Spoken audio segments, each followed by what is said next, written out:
의사와 함께 책 읽으며 건강해지는 건강민국입니다. 오늘 읽어볼 책은 영어 제목은요, The Painful Truth, 통증에 관한 오해와 진실, 그리고 한글 제목은 고통의 비밀로 되어 있습니다. 저자는 몬티 라이언. 이 책을 정리를 해서 본 내용을 보면요, 이 책은 통증의 본질을 고찰함으로써 통증에 대한 우리의 인식 세계를 새롭게 확장시킨다. 프롤로그의 일부분을 소개하겠습니다. 우리는 통증에 대해 잘못 알고 있다. 상당히 도전적인 말이지만 대체로 사실이다. 여기서 말하는 우리란 우리 사회, 즉 의료계 안팎에 있는 사람 대부분을 말한다. 우리는 통증의 본질을 오해하고 있고 그 오해로 수많은 사람의 삶이 망가지고 있다. 이 책은 통증으로 고통받는 이들과 그들을 돌보는 사람들, 혹은 통증이라는 흥미로운 현상에 대해 더 자세히 알고 싶은 사람들을 위해 쓰였다. 나는 이 책에서 통증에 굴복할 필요가 없으며 통증과 싸우면서 인생을 낭비할 필요가 없다는 것을 보여주고 싶다. 이 책을 통해 통증을 일으키는 근본 원리를 이해하기 바란다. 그리고 이해를 토대로 자신에게 도움이 될 만한 방법을 적극적으로 찾아보기 바란다. 출판사의 서평을 한번 볼까요? 통증을 극복하려면 통증을 이해하는 것이 중요하다. 누구도 말하지 않은 고통에 대한 비밀을 이해하기 쉽게 잘 쓴 책이다. 오늘날 우리는 통증 과학의 전성기를 경험하고 있다. 최근 몇 년간 통증에 대한 이해가 급변했다. 통증에 관해 그동안 알고 있던 사실이 모두 잘못되었다고 해도 과언이 아니다. 몬티 라이언 박사가 말하듯 통증을 오해한 고통의 대가는 너무 크다. 이 책은 통증의 극단을 보여주는 다양한 사례 연구와 최첨단 기술을 이용한 뇌신경학 연구를 통해 환상통에서 만성 통증에 이르는 수많은 통증의 비밀을 파헤친다. 라이언 박사는 지긋지긋한 통증에서 벗어날 수 있다는 희망을 제시할 뿐 아니라 궁극적으로 인간의 의미에 대해 깊은 깨달음을 준다. 통증을 전공하고 있는 저로서도 굉장히 궁금해지는 책인데요. 특히 여러 가지 통증 분야에 있는 의사들은 대부분 다 이 표현에 공감을 할 건데요. 만성 통증과 지속성 통증이라든지 또는 환자에게 그 진통제라는 의미와 통증 완화제라는 의미가 어떻게 달라져야 되는지에 대한 이야기들을 하고 있습니다. 들어가는 말에서 굉장히 이 부분을 잘 정리해놨는데요. 다시 한번 읽어볼게요. 통증은 인간이 경험하는 보편적인 경험이자 지극히 개인적인 경험이다. 그런 의미에서 통증에 관한 진실을 전하는 좋은 방법 중 하나는 실제 사례를 이용하는 것이 될 것이다. 이 책의 자료를 수집하는 과정에서 인터뷰한 사람들의 이야기는 모두 당사자의 허락을 받았으며 책을 구상하기 전에 알게 된 사람들의 이야기는 이름과 장소명을 변경하여 비밀 유지 의무를 준수했다. 모든 의사는 자신이 돌보는 환자에 대해 비밀 엄수의 의무를 지닌다. 고대 그리스 시대부터 내려온 의사들을 위한 도덕적 지침인 히포크라테스 선서에는 치료 과정 혹은 치료 외적인 상황에서 보고 들은 것은 어떤 일이 있어도 외부로 누설하지 아니하고 비밀을 지키겠노라 라고 명시되어 있다. 나는 특정 분야의 통증 전문가가 아니고 경제적 이득을 목적으로 특별한 치료법을 홍보할 의도도 전혀 없다. 이 책은 만성 통증으로 고통받는 사람들에게 도움이 되고자 통증과학과 만성 통증 환자들을 인터뷰한 결과를 토대로 통증 치료법에 관한 내 의견을 정리한 것이다. 이 책이 통증의 본질을 이해하는 데 많은 사람에게 도움이 되기를 바라며 이 책에 담긴 내 생각과 의견은 의학적 조언으로 이해하지 않기를 당부한다. 때로는 말이 칼보다 아플 수 있다.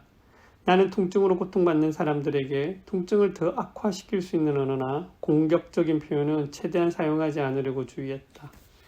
영어로 진통제를 의미하는 단어로는 페인킬러가 많이 사용되지만 나는 그보다 순화된 표현인 통증 완화제란 단어를 주로 사용했다. 한글로는 진통제라는 표현이 자연스러우므로 진통제로 통일한다고 옹기니가 줄을 달아놓았습니다. 또한 오랫동안 계속되는 통증을 표현하는 단어로는 만성 통증과 지속적 통증이 있는데 둘 다 같은 의미이지만 상태를 더 잘 묘사하고 사람들도 더 쉽게 이해하는 말이 지속인 까닭에 이 말을 더 많이 사용하는 추세다. 영어의 만성이라는 단어는 시간을 의미하는 그리스인 크로노스에서 왔다.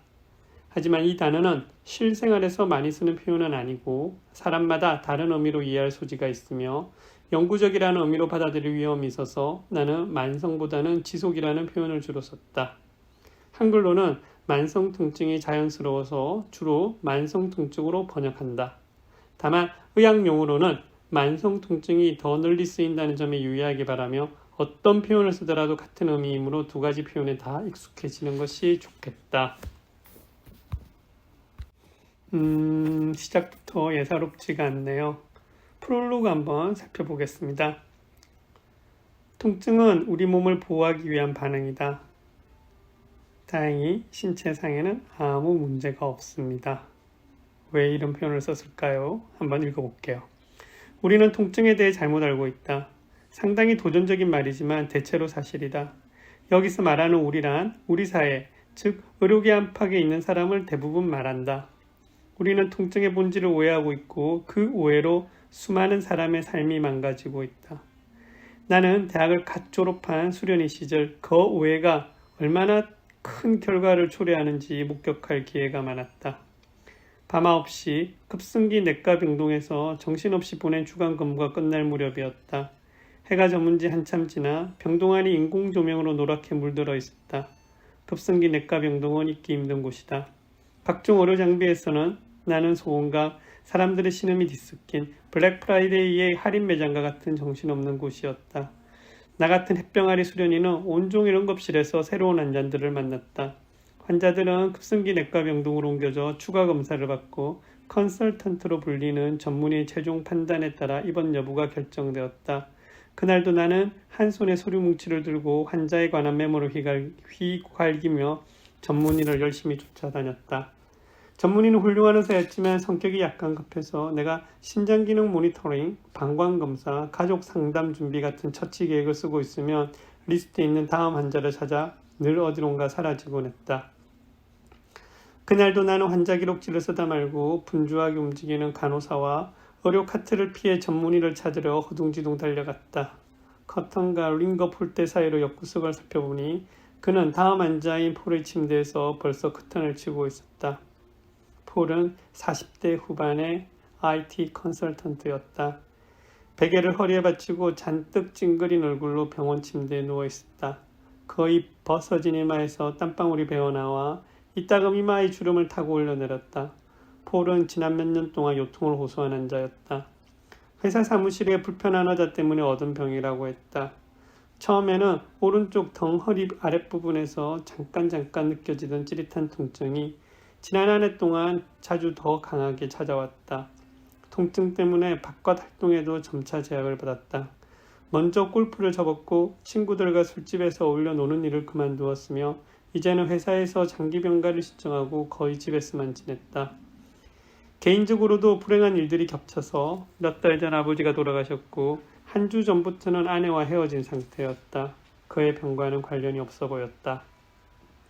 며칠 전부터 왼쪽 등과 오른쪽 다리까지 통증이 있었고 그날 아침은 너무 아파 침대에서 일어날 수도 없었다.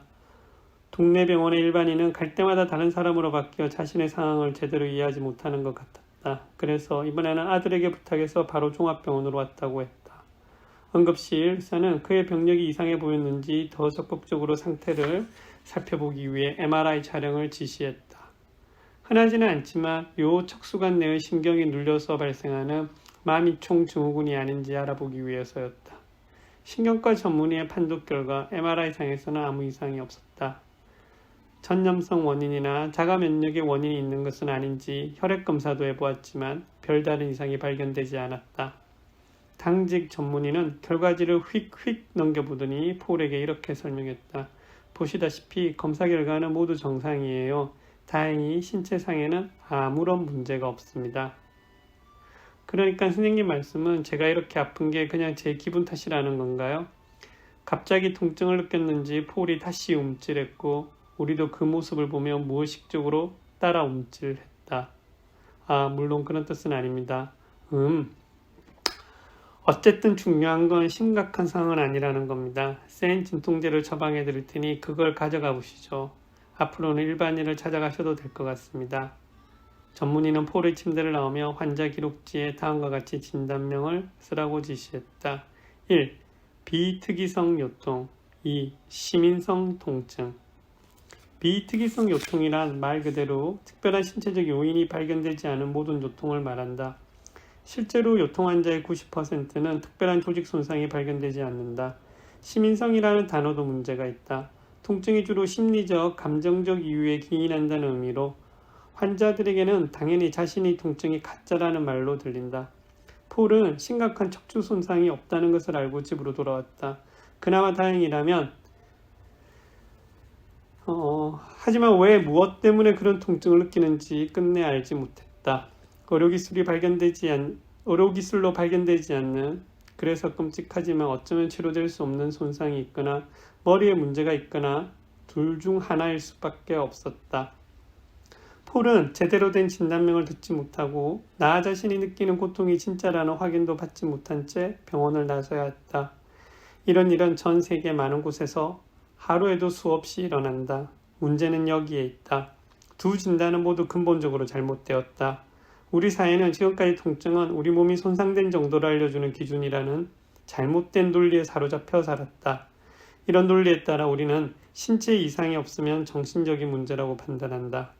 의료계에 종사하거나 종사하지 않는 사람 대부분이 암묵적으로나 명시적으로 몸과 마음은 완전히 독립된 실체라는 이원론에 갇혀 있다. 이 생각은 현대 통증과학을 잘못된 사실로 밝혀졌을 뿐만 아니라 전 세계에서 5명 중 1명꼴로 만성 통증을 안고 살아가는 수많은 이들에게 부적절하고 모욕적인 것이 됨은 물론 우리의 삶도 파괴한다.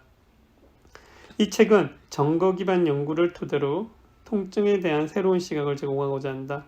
이 책에 소개한 다양한 사례와 연구 결과는 독자들이 통증의 본질을 이해하는 데 많은 도움이 될 것이다. 통증은 몸에 상처가 났다는 것을 알려주는 현상이 아니라 몸을 보호하려는 신체의 반응이다. 불쾌한 감정을 일으켜 몸을 보호하는 현상이다. 우리는 그 통증을 통해 위험이 될 만한 상황에서 벗어나고 신체를 보호할 방법을 찾게 되며 특정 행동이나 행위를 피하게 된다. 통증은 손상의 척도가 아니다. 이런 구분이 무슨 차이가 있는지 모르겠다고 오해하는 사람도 있겠지만 실제로 아주 큰 차이가 있다. 통증이 머릿속에서 만들어질 수는 있지만 가짜가 아닌 이유를 이해할 수 있고 플라세보 효과와 환상통, 사고나 수술로 몸 일부분을 절단하고도 그 부위에 고통을 느끼는 증상에 이르는 통증의 까다로운 성질을 이해할 수 있으며 왜 많은 사람이 손상된 신체 부위가 완전히 치유된 이후에도 통증을 계속 느끼는지, 왜 모든 통증이 진짜인지, 몸에 상처가 없어도 왜 통증이 있을 수 있는지를 이해할 수 있다. 무엇보다도 설명할 수 없는 이유로 오랫동안 통증을 안고 살아가는 사람들에게 왜 그런 통증을 느끼는지에 대한 답을 제시하고 회복에 대한 현실적인 희망을 줄 수 있다. 나는 의료계 종사자가 대부분이 그렇듯이 통증은 단지 질환의 증상이라고 생각했다. 주목해야 하는 것은 질환 자체이지 증상으로 나타나는 통증은 아니라고 생각했다. 얼마나 어리석은 생각이었는지, 또한 난 의사들이 조직 손상과 통증의 관련성이 적을 때가 많다는 사실을 받아들여 힘들어한다는 것도 알았다. 우리는 환자들을 진찰할 때 진단 결과가 어떤 카테고리 안에서 맞아떨어지는 것을 좋아한다. 원칙적으로 그 카테고리에는 환자의 감정이나 생활적인 면이 고려되지 않는다. 우리는 측정할 수 있고 눈으로 볼 수 있고 치료할 수 있는 것들을 좋아한다. 하지만 통증은 매우 복잡하다. 어떤 의미에서는 놀랍도록 인간적이다. 통증에 대한 무지는 우리의 삶과 공동체에 엄청난 영향을 미친다. 이제는 진실을 널리 알릴 필요가 있다. 만성 통증에 시달린 인구가 유행처럼 늘고 심신장애의 주요 원인으로 지목되고 있지만 우리 사회는 이에 대한 대처가 매우 부족한 실정이다. 통증에 대한 잘못된 시각은 비단 통증을 안고 살아가는 이들에게만 문제가 되는 것이 아니다. 전통적으로 여성과 소수민족, 정신질환자, 어린아이들은 통증 호소에서 신뢰할 수 없는 그룹으로 여겨져 그들에 대해 통증을 들어주는 치료가 제대로 이루어지지 않았다. 과학적인 검사로 나타나지 않는 통증을 호소하거나 그 통증이 눈에 보이지 않고 측정할 수 있는 원인이 아니면 의사들은 그들이 겪는 고통이 과장되거나 진짜가 아니라고 판단해왔다. 이제는 변화가 필요하다. 이 책은 통증으로 고통받는 많은 이들과 그들을 돌보는 사람들, 혹은 통증이라는 흥미로운 현상에 대해 더 자세히 알고 싶은 사람들을 위해 쓰였다. 또한 이 책은 어떤 배경을 가진 독자라도 쉽게 이해할 수 있게 쓰였다. 통증의 본질에 관해 더 자세히 알고 싶은 사람은 책 뒤에 수록된 용어사전과 참고 문헌을 살펴보기 바란다. 이 책을 통해 나는 우리가 통증에 굴복할 필요가 없으며 통증과 싸우면서 인생을 낭비할 필요가 없다는 것을 보여주고 싶다. 우리에게는 다른 대안이 있다. 그러나 이 책은 자가치유를 돕기 위한 것은 아니다. 마지막 장에 다양한 정거 기반 치료법의 목록을 실어두긴 했지만 독자들이 이 책을 통해 통증을 일으키는 근본 원리를 이해하기 바란다. 그 이해를 토대로 자신에게 도움이 될 만한 방법을 적극적으로 찾아보기 바란다. 통증에 관한 주제는 논쟁이 끊이지 않는다. 통증은 본질상 감정에 관한 것이로 모든 사람은 자신만의 확고한 의견을 가지고 통증이라는 주제에 접근한다. 하지만 인간은 쉽게 편견에 좌우되는 존재이다. 편견 중에서도 가장 강력한 편견은 아마 개인의 경험이 될 것이다. 개인의 경험은 다른 사람에게 똑같이 나타날 수 없고 따라서 일반화할 수도 없다. 나에게는 오랜 고질병인 과민대장증후군이 있는데 최면 치료를 받고 꽤 효과를 보았다. 최면 치료는 내가 의대에 다니는 동안에 한 번도 들어본 적이 없었고 예전에는 나조차 비웃었던 분야다. 하지만 고통에서 벗어난 내 경험은 기적에 가까웠다. 최면요법이 특정 형태의 통증에 효과가 있다는 사실은 과학적으로 입증된 바가 있지만 모든 통증에 기적적인 효과를 발휘하지 않으므로 최면요법의 효과를 적극적으로 알리고 싶은 유혹은 참아야 했다. 최면요법에 관한 수많은 데이터가 있지만 이는 다양한 방법과 상충하는 결과들을 토대로 나온 것이다. 과학자와 의사 간에 그 증거들의 해석을 두고 논란이 끊이지 않는 것은 어떻게 보면 당연한 일이다. 이해관계의 문제도 있다. 대형 제약회사든 소형 병원이든 그들이 경제적 이득을 취하는 방식은 통증을 일으키는 원인과 치료 방법에 대한 특정한 해석과 합의를 토대로 한다. 경제적 이해관계로 대립하는 것이 잘못되었다는 말은 아니지만 한쪽의 주장을 이해할 때 주의가 필요하다는 것은 부정할 수 없다. 현대 통증과학은 모순되는 증거들을 상충하는 이해관계에도 불구하고 지난 수십 년간 비약적으로 발전하여 통증이 우리 몸을 보호하기 위한 반응이라는 부인할 수 없는 진실을 발견하였고 이 진실을 통해 관련된 혁명의 토대를 이루고 있다. 이런 사실을 올바로 이해한다면 궁극적으로 통증 완화에도 도움이 될 것이다. 나는 이 책을 쓰는 동안 겸손하고 열린 자세로 건강한 과학적 회의론과 균형을 맞추고자 노력했다. 독자들도 그런 관점으로 이해해주기 바란다. 프롤로그가요. 통증을 전공하는 저한테도 굉장히 진한 메시지를 줍니다. 12장의 챕터로 되어 있는데요. 1장, 통증의 본질은 무엇일까? 내 몸을 지키는 방어 시스템. 2장, 통증이 없는 삶은 축복일까? 통증을 느끼지 못하는 사람들의 이야기. 3장, 통증과학의 새로운 화두, 관심 전환과 상상력을 이용한 통증 완화. 4장, 플라시보 효과는 정말 존재할까? 기대와 예측의 효과. 5장, 통증의 의미는 무엇일까? 통증의 정서적 요인. 6장, 고통도 즐거울 수 있다. 고통과 쾌락의 양면성. 7장, 통증은 왜 전염성이 강할까? 신경공명으로 알아보는 통증의 의미. 8장, 사회적 통증에 주목하라. 마음의 통증. 9장, 인종, 문화, 신념과 통증의 관계. 수용과 희망이 전하는 메시지. 10장, 현대사회 역병, 만성 통증을 악화시키는 현대인의 삶. 11장, 통증이 사라지지 않는 이유, 신경가소성으로 밝히는 통증의 비밀. 12장, 새로운 희망을 찾아서 통증 치료의 혁명으로 되어 있습니다. 각 장을 읽어본 뒤에 각 장의 가장 핵심적인 내용을 제 진료 경험과 빗대어서 이 12장의 내용을 12개의 제 환자분들이 가장 많이 하는 질문으로 바꾸어서 메시지를 전달해 보도록 하겠습니다. 그럼 우선 오늘은 맨 마지막 챕터로 한번 가볼까요? 에필로그는 감사의 말로 대신하고 있는데요. 한번 읽어보겠습니다. 이 책은 모두를 위한 것이지만 특히 만성 통증으로 힘든 시간을 보내는 사람들에게 도움을 주고 희망을 전하는 책이 되기를 간절히 희망한다.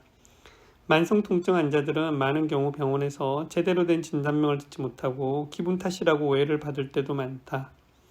이 책이 어떤 역할을 할 수 있다면 개인적으로나 사회적으로 만성 통증의 심각성을 일깨울 수 있기를 바란다. 내가 만난 환자들이나 인터뷰에 응해준 사람들이 아니었다면 이 책은 나오지 못했을 것이다. 앨범과 몇몇을 제외한 나머지 사람들은 실명을 밝히지는 못했지만 그들 모두에게 감사의 마음을 전한다. 두 번째로 감사 인사를 표하고 싶은 사람들은 통증을 연구하고 치료하는 데 평생을 바친 과학자와 임상의학자들이다. 전하요. 이 책에는 400편에 달하는 참고 문헌이 수록되어 있고 그 문헌을 대표하는 연구자만 해도 1,000명 이상에 달하지만 그들은 과감한 사고의 전환으로 현대 통증과학의 토대를 마련한 수많은 이들의 일부에 불과하다. 그들 모두에게 무한한 감사와 존경의 마음을 전한다. 내가 만난 최고의 편집자 안드리아 헬리를 포함하여 트렌드월드의 동료들에게도 감사를 표현한다. 통증이 훌륭한 주제가 될 거라고 선견지명을 보여주는 나의 에이전트 찰리 비니에게도 한다. 그런 내용들이 있습니다. 본문을 한번 읽어보고요.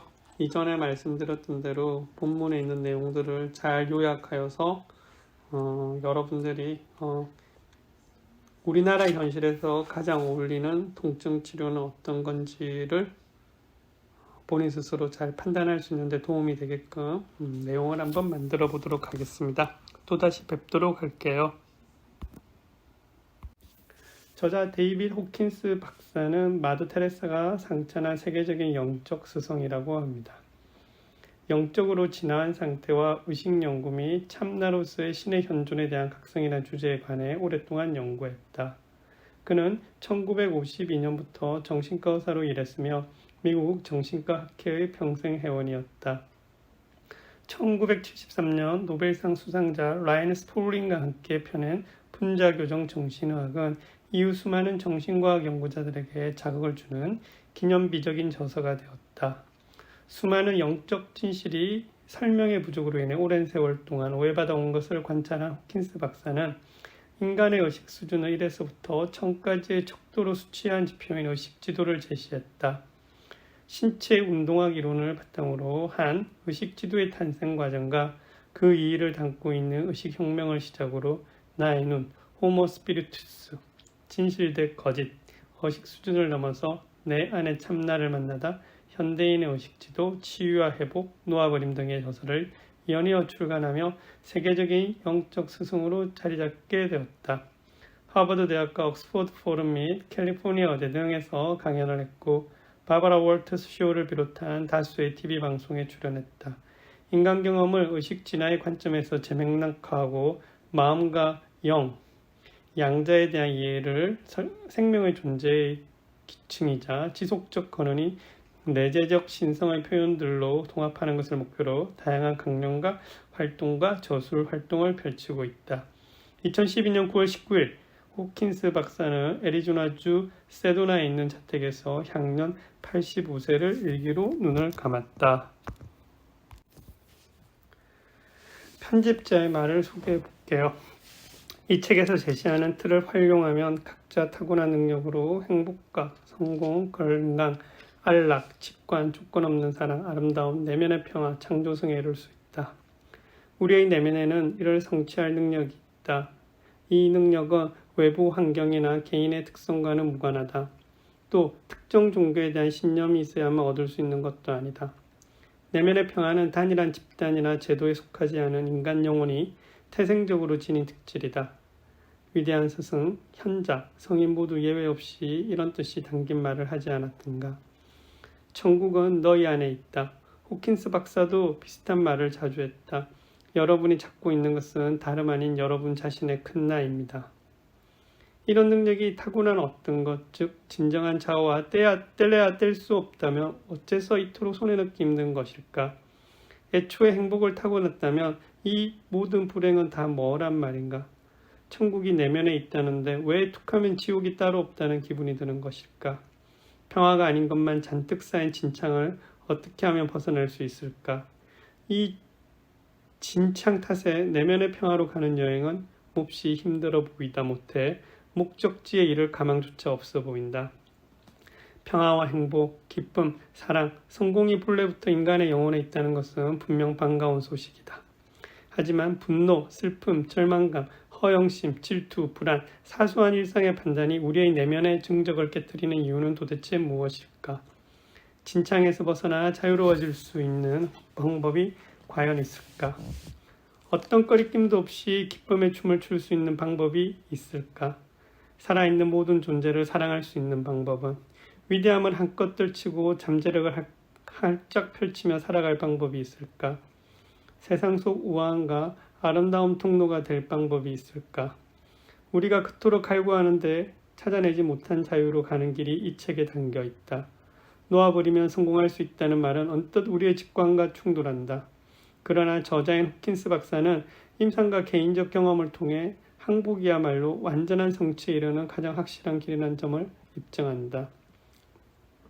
우리는 어려서부터 청교도 윤리에 물들어 있는 문화의 영향으로 자신에게 엄격해야 한다는 철칙에 따라 세속적인 일에서 영성적인 일에 이르기까지 무언가를 성취하려면 힘들게 일하고 뼈 빠지게 일하고 땀 흘리며 일해야 한다는 교육을 받으며 자랐다. 이 관점에 따르면 성공하기 위해서는 고통을 겪고 고생하고 노력해야만 한다. 고통 없이는 얻는 것도 없다. 하지만 숱한 고통과 노력이 우리를 어디로 데려왔는지 보라. 우리는 진정 마음속 깊이 평화로운가? 그렇지 않다. 우리는 여전히 죄책감을 느끼고 타인의 비판에 상처받으며 상대가 맞장구 쳐주기를 바라고 적개심 때문에 속이 곱는다. 이 책을 읽고 있다는 것은 노력 기제라는 밧줄을 이미 끝까지 당겨 보았음을 의미하는지도 모른다. 경험해 본 사람은 알겠지만 원하는 곳에 닿기 위해 열심히 당겨봤자 밧줄은 점점 더 너덜너덜해질 뿐이다. 그러다 보면 의문이 드는 것은 당연하다. 더 쉽고 편한 길은 없을까? 이런 의문을 품어본 적이 있다면 이제 그 밧줄을 놓아보는 것은 어떨까? 노력 기제 대신에 항복 기제를 써보면 어떨까? 내 경험담이 도움이 될지 모르겠다. 나는 공부도 제법 했고 직업적으로도 성공했으며 자아 발전에 관심이 많아 여기저기 기웃거리기도 했다. 하지만 그 어떤 방법으로도 신체적, 정서적 문제를 해결하지 못해 결국 한계에 이르렀다. 그 점 데이빗 호킨스 박사를 알게 되고 그의 글을 읽으면서 전혀 생각지도 못한 극적인 치유를 받았다. 처음에는 미심쩍었다. 이미 영적, 철학적, 종교적인 길을 두루 답사했지만 일시적인 효과만 얻었을 뿐 만족스러운 방법을 찾지 못했기 때문이다. 따라서 호킨스 박사의 가르침을 접했을 때도 별 다를 것 없겠지라고 생각했다. 그런데도 내 안의 탐구 본능이 꿈틀댔다. 과연 그런지 확인해보자. 손에 날 일이야 있겠어. 곧 의식혁명을 펼쳤다. 마지막 책장을 넘기는 순간 절감했다. 지금 나는 이 책을 처음 펼칠 때와 나와 완전히 다른 사람이다. 그게 벌써 2003년의 일이다. 그로부터 많은 날이 지났지만 책을 통해 얻은 변화의 효과는 여전히 내 인생의 모든 면에 영향을 미치고 있다. 나는 신체적 변화와 의식의 변화를 몸소 체험했기에 호킨스 박사가 쓴 책의 진실성을 확실한다. 받아들일 수밖에 없는 나의 경험을 들려주자면 우선 숱한 노력에도 극복하지 못한 중독을 치유했다. 애완동물 비듬, 덩굴온나무, 곰팡이, 꽃가루 등으로 인한 알레르기에서 벗어났다. 살면서 겪은 이런저런 충격적인 경험 속에 숨어있는 선물을 볼 수 있게 된 득에 해묵은 원망을 놓아버렸다. 직업적, 개인적 생활을 크게 제약하던 고질적인 두려움과 불안장애를 극복했다. 인생의 목적, 자아수용과 관련된 내적 갈등을 깨끗하게 해소했다. 나 자신뿐만 아니라 주변 사람들도 이런 신체적, 비신체적 수준의 획기적인 변화를 뚜렷이 알아볼 정도였다. 사람들이 물었다. 어떤 방법으로 그렇게 달라지신 겁니까?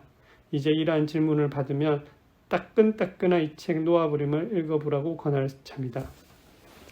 이 책에는 내가 호킨스 박사의 저서들을 읽으면서 경험했던 내적 변화의 과정이 고스란히 담겨 있다. 놓아버림은 더욱 자유로운 삶을 찾아 여행을 떠날 용기가 있는 사람들에게 일목요연한 지도가 되어줄 것이다. 책에 나온 원리를 적용함으로써 삶이 더 나은 방향으로 달라지는 경험을 할 것이다. 이해하기 힘들거나 실천하기 어려운 내용은 없다. 돈이 들지도 않는다. 특별한 의복을 갖추어 입을 필요도 없고 신비한 나라로 여행을 떠날 필요도 없다. 그저 살아가며 강하게 애착하고 있는 것들을 기꺼이 놓아버리겠다는 의지만 발휘하면 된다. 호킨스 박사가 설명했듯 우리의 작은 부분은 친숙한 것에 집착한다. 이런 집착이 아무리 큰 고통과 비능률을 나타나도 말이다. 기이한 일이지만 실제로 우리의 작은 자아는 질 떨어지는 삶과 그런 삶이 만든 온갖 부정성을 즐긴다. 스스로를 하찮게 보거나 잘못되었다고 여기고 자신과 타인을 재단하고 우쭐대고 늘 자기가 옳다고 이기려 들고 지난 일로 슬퍼하고 다가올 일을 두려워하고 마음의 상처를 질질 거며 확신을 바라고 사랑을 주기보다 받기를 원한다. 손쉽게 성공을 거머쥐고 원망에서 자유로워지고 눈앞에 펼쳐지는 모든 일에 감사하고 기발한 영감을 떠올리고 사랑을 나누고 기쁨을 누리고 모두가 이기는 해결책을 찾아내고 행복을 만끽하고 창의성을 발휘하는 새로운 삶을 상상할 용기가 있는가? 호킨스 박사는 행복으로 가는 길의 가장 큰 걸림돌은 행복을 얻을 수 없다는 믿음이라고 말한다. 어딘가에 함정이 숨어 있을까? 내게 이런 좋은 일이 벌어지다니 믿기지 않아. 이런 행운이 나에게 찾아올 리 없어. 다른 사람에게라면 몰라도. 행복 자체이자 끝없는 환희, 깰 수 없는 평화인 호킨스 박사 같은 스승의 존재를 직접 보고 경험하는 것은 크나큰 선물이었다.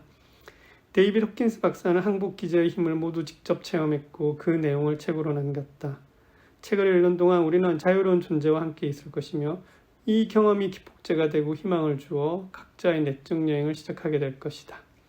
이 과정에서 우리의 작은 자아가 아무리 냉소를 퍼붓는다 하더라도 큰 자아는 계속 손짓하며 우리를 부를 것이다.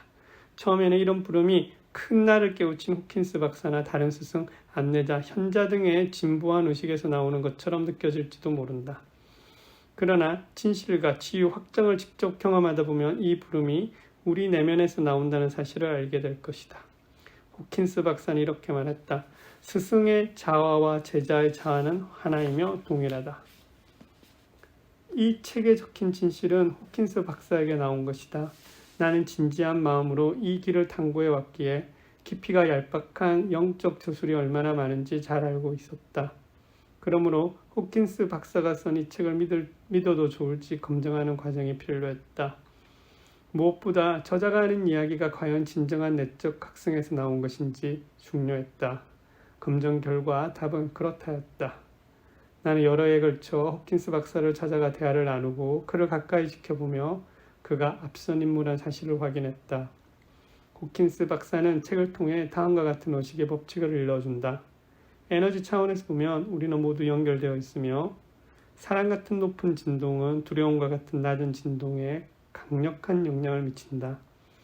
나는 호킨스 박사와 함께 할 때마다 이 법칙이 진실하다는 것을 느꼈다. 그의 에너지장은 사랑의 치유력과 깊은 평화를 전달한다. 호킨스 박사도 책에서 설명하고 있듯이 이러한 고양된 상태는 우리 모두 어느 때나 경험할 수 있다. 당신이 삶의 어느 지점에 있든 이 책은 다음 단계로 가는 길을 환하게 밝혀줄 것이다. 호킨스 박사가 설명하는 항복 기제는 내적 여행의 모든 과정에 적용할 수 있었다. 어린 시절부터 쌓아온 원망을 놓아버리는 것에서 시작해 결국에는 에고 자체를 포기하고 항복할 수도 있다. 성공에는 관심 있는 직업인, 정서적 문제를 치료하기 위해 상담을 받고 있는 사람, 병을 진단받은 환자, 깨달음을 추구하는 영적 탐구자 모두가 이 책을 통해 도움받을 수 있다. 호킨스 박사는 우리 모두가 인간이기 때문에 부정적인 감정을 느낄 수밖에 없으므로 이 점을 인정한 후 어떤 재단도 하지 말고 부정적인 감정을 들여다보는 과정을 반드시 거치라고 조언한다. 우리의 목표는 이러한 비이원성에 대한 깨달음을 최대로 끌어올리는 것이다. 하지만 자신이 다른 사람들보다 낫거나 못하다고 여기길 바라는 작은 자아의 고집스러운 이중성은 어떻게 다스려야 할까? 호킨스 박사가 앞서 편의 저서 10권에서 보여준 비이원성의 깨달음 상태 묘사는 신선하고 명확하다. 호킨스 박사는 강연을 시작할 때마다 이런 농담을 던졌다. 우리는 끝에서 시작합니다. 박사는 강연과 책을 통해 인간 진화의 정점인 의식의 최고 상태를 낱낱이 밝혀 보여주었다. 호킨스 박사는 말년에 발표한 이 책을 통해 우리를 공통의 출발점, 작은 자아의 존재를 인정하는 자리로 데려간다. 원하는 곳에 도달하려면 지금 있는 자리에서 출발해야 한다. 이곳에서 저곳까지 가고자 한다면 목표가 가깝다는 말로 자신을 속여서는 안 된다. 그렇게 한다고 해서 목적지에 빨리 도착할 수 있는 것은 아니다. 실제보다 더 가까이에 있다는 생각은 여행을 더 길어지게 만들 뿐이다. 책에서도 나오지만 우리 안의 부정성과 왜소함을 직시하려면 자신에 대한 정직함과 용기가 필요하다. 인간으로 태어났기에 물려받을 수밖에 없었던 부정성을 인정할 때 항복을 통해 비로소 부정성에서 벗어날 여지가 생긴다. 인간이라면 겪기 마련인 자신의 일면을 흔쾌히 인정하고 받아들이면 된다. 받아들이면 초월할 수 있다. 호킨스 박사가 그 길을 보여준다. 이 책은 작은 자아를 초월해 우리가 바라는 자유로 나아갈 수 있는 실용적인 기법을 일러준다. 호킨스 박사의 말처럼 이러한 내적 자유와 진실한 행복과의 상대는 우리의 타고난 권리이다. 책에는 호킨스 박사가 수십 년 동안 정신과 전문의로 일하면서 겪은 임상 사례들이 소개되어 있다. 그 내용을 읽다 보면 자극과 격려를 받을 것이다. 각 사례는 항복의 힘이 인간관계와 육체적 건강, 업무 환경, 여가활동, 영적 변화, 가족관계, 성, 감정 치유, 중독 치료를 망라하는 삶의 모든 영역에 적용된다는 것을 보여준다. 또한 우리는 우리에게 닥친 문제의 답이 내면에 있음을 알게 될 것이다. 내면의 걸림돌을 놓아버리면 비로소 마음속 큰 나의 진실이 눈부신 빛을 발하며 모습을 드러낼 것이고 평화로 가는 길 또한 저절로 나타날 것이다. 다른 영적 스승들 역시 개인적으로 공경이나 집단적 갈등을 해소하려면 먼저 내적 평화를 갈고 닦아야 한다고 강조했다. 내면의 군비 축소가 먼저고 외부의 군비 축소는 다음 일입니다. 달라이 라마. 세상에 바라는 변화가 있으면 스스로 그 변화가 되세요. 간디. 이런 말들이 무엇을 의미하겠는가? 우리는 전체의 일부이기 때문에 각자 일면을 치유하는 것은 곧 세상을 치유하는 것과 같다. 개개인의 의식은 에너지 차원에서 집합의식에 연결되어 있다. 따라서 개인의 치유는 집단의 치유를 부른다. 호킨스 박사는 아마 이 원리를 과학적으로 이해하고 임상적으로 활용한 최초의 인물일 것이다. 중요한 점은 스스로를 변화시키면 세상을 변화시킬 수 있다는 것이다. 내적으로 더욱 사랑하면 외적인 치유가 발생한다. 바다의 수위가 높아지면 배가 모두 떠밀려 올라가듯 한 인간의 마음속에 피어오른 무조건적인 사랑의 광이 또한 모든 생명을 떠밀러 올린다. 데이비드 호킨스 박사는 세계적으로 유명한 작가이자 정신과 의사, 임상의, 영적 스승이며 의식을 연구한 학자다. 그의 비브만 생에는 책 뒷부분에 저자에 대하여 자세히 나와 있다.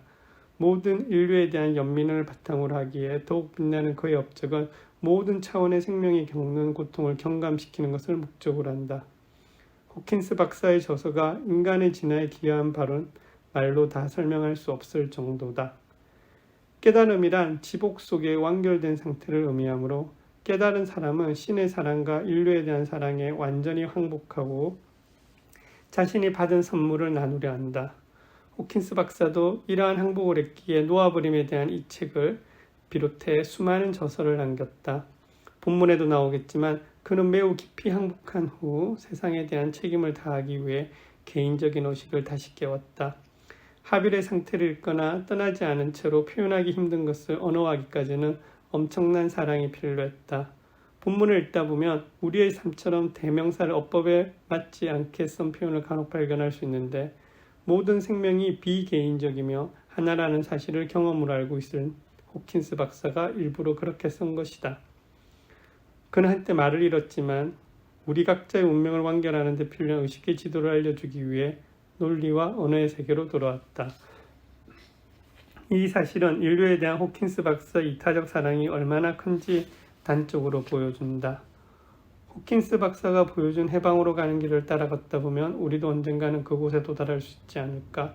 완전 무결한 항복을 통해 우리에게 선물을 남겨준 호킨스 박사에게 감사할 뿐이다. 베리타스 출판사 편집자 브랜 그레이스. 병원에서 정신과 의사로 일했던 오랜 세월 동안 내가 중점을 둔 목표는 사람들이 겪는 다양한 형태의 온갖 고통을 효과적으로 줄일 방법을 찾는 것이었다. 이 목표를 위해 의학, 심리학, 정신의학, 정신분석, 행동기법, 바이오 피드백 치료법, 침술, 영양학, 내내화학작용 등 수많은 분야를 연구했다. 또 이 같은 임상치료뿐만 아니라 철학체계와 형이사학, 수많은 전체론적 건강법, 자기개발 강좌, 영적 기법, 명상법이나 여타 더 큰 자각으로 이끌어줄 길을 찾게 됐다. 이렇게 여러 분야를 두루 섭렵한 끝에 항복기제야말로 대단히 실용적이고 효과적인 방법이라는 점이 밝혀졌다. 이처럼 항복기제는 중요한 것이어서 임상에서 관찰한 바와 내 개인의 경험을 많은 이들과 나누기 위해 책을 쓸 필요가 있었다. 이전에 쓴 책 10권에서는 진보된 자각 상태와 깨달음에 주안점을 두었다. 그러나 지난 수년간의 강의와 모임에서 많은 수강자들로부터 거듭받은 질문을 통해 깨달음을 가로막는 일상의 장애가 어떤 것인지 드러났다. 그들에게 현실적으로 도움을 줄 길은 그런 장애를 극복할 수 있게끔 해줄 기법을 알려주는 것이었다. 예컨대 가까운 이의 죽음이나 좌절, 스트레스, 위기 등으로 점철된 우리의 인생을 능히 감당하려면 어찌해야 할까? 부정적 감정에서 벗어나 부정적 감정이 건강, 일, 인간관계에 미치는 영향에서도 벗어나는 것은 어떤 것이 있을까? 원치 않는 감정을 모두 해소하는 방법은 어떤 것일까? 이런 부정적 감정을 놓아버리고 자유로워질 수 있는 간단하고 효과적인 방법이 이 책에 있다. 놓아버린 기법을 활용하면 마음속의 착각과 걸림돌을 없앨 수 있다.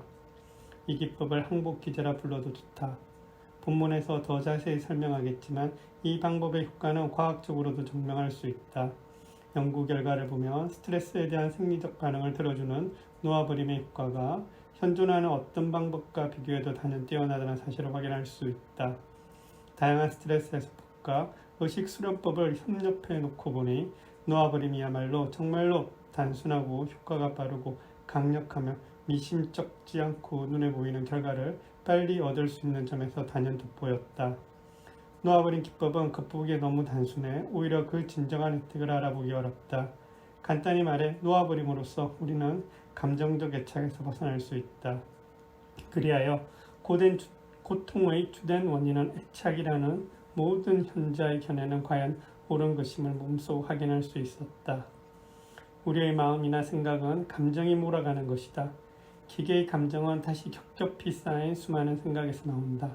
사람들 대부분은 감정을 억압하고 억제하거나 회피하면서 애쓰며 살아간다. 이로 인해 억제된 에너지는 시민성의 육체적 고통, 신체장애, 정서질환, 대인관계상의 이상행동 등으로 나타난다. 축적된 감정은 영적 성장과 자각을 방해할 뿐 아니라 인생의 성공을 여러모로 가로막는다. 따라서 놓아버림의 기법의 혜택은 다양한 측면에서 이야기할 수 있다. 육체적인 면에서는 억제된 감정을 없애면 건강에 이롭다. 몸속의 자율신경계로 흘러오던 기운이 줄어들고 막힌 경혈이 뚫힌다. 이는 간단한 근육 테스트를 통해 입증할 수 있다. 항복기법을 꾸준히 실천하는 사람은 신체 이상이나 시민성 신체 장애가 나아지기도 하며 장애가 한꺼번에 사라지는 경우도 흔하다. 몸속에서 진행되던 병리적 과정이 전반적으로 역전되면서 몸이 최적의 상태로 되돌아간다. 행동 면에서는 불안을 비롯한 부정적 감정이 점차 줄어들면서 현실에서 도피하기 위해 약물이나 알코올, 오락거리, 지나친 수면 등에 의존하던 성향이 사라진다. 저는 지나친 수면, 알코올 이런 거 해당되는 것 같아요. 이에 따라 활력과 기운이 솟고 인상도 좋아지고 안락감이 커지면서 매사에 힘들이지 않고 효율적으로 일할 수 있다.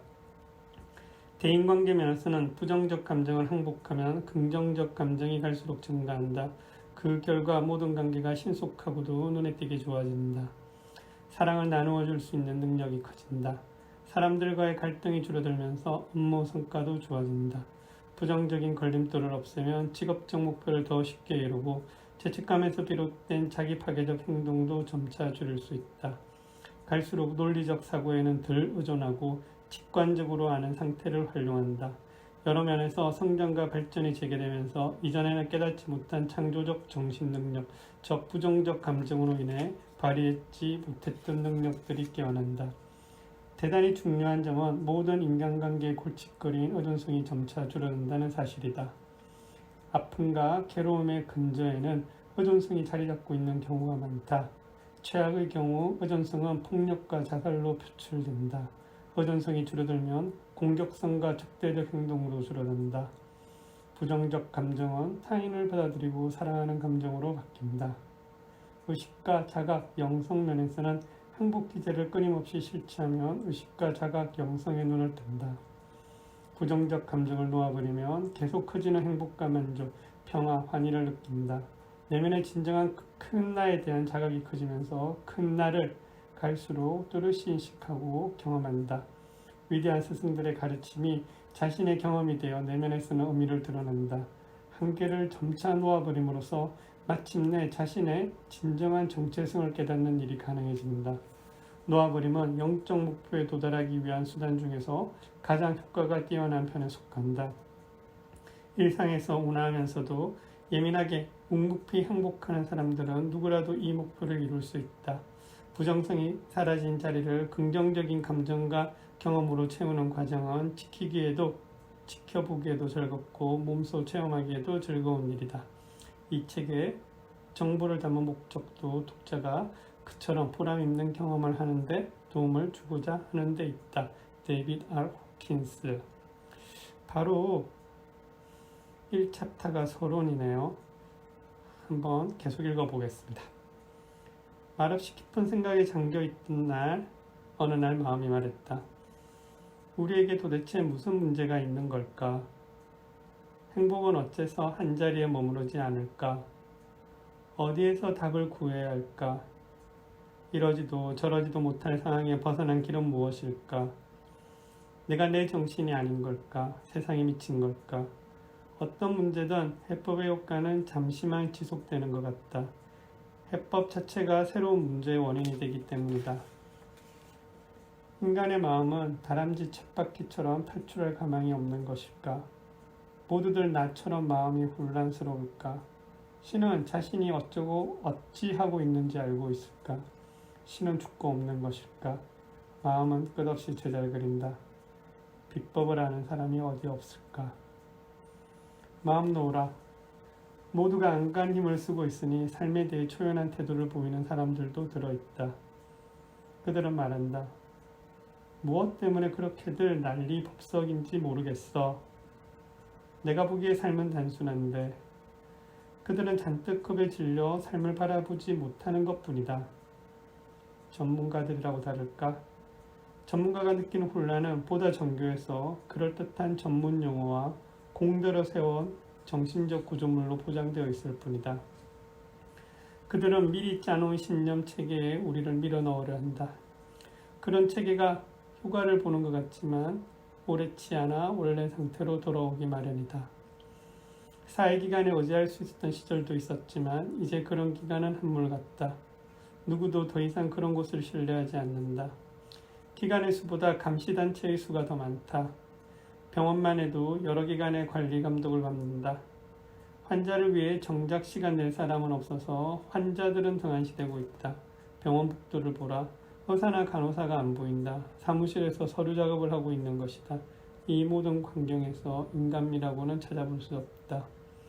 글쎄요. 해법을 아는 전문가도 틀림없이 있겠죠? 라고 할 사람도 있을 것이다. 우리는 기분이 좋지 않으면 의사나 정신과 의사, 정신분석가, 사회복지사 혹은 점술가를 찾는다. 종교나 철학을 찾고 에르하르트 세미나 훈련을 받고 감정자유기법을 써서 손으로 혈자리를 두드리고 생명 에너지의 중심이라는 차크라의 균형을 맞추고 반사요법을 받아보고 이침을 맞으러 가고 홍채 진단을 받고 빛과 수정으로 치료받는다. 명상을 하고 만트라를 외고 다도를 하고 오순절파의 성령 세례를 받아보고 쿤달리니 요가 방식으로 불의 호흡을 하고 방언을 한다. 단전을 몸의 중심으로 삼고 신경언어학 프로그램을 익히고 현실학 기법이나 심성학 기법을 시도하고 심리학을 공부하고 융심리학 공부 모임에 가입한다.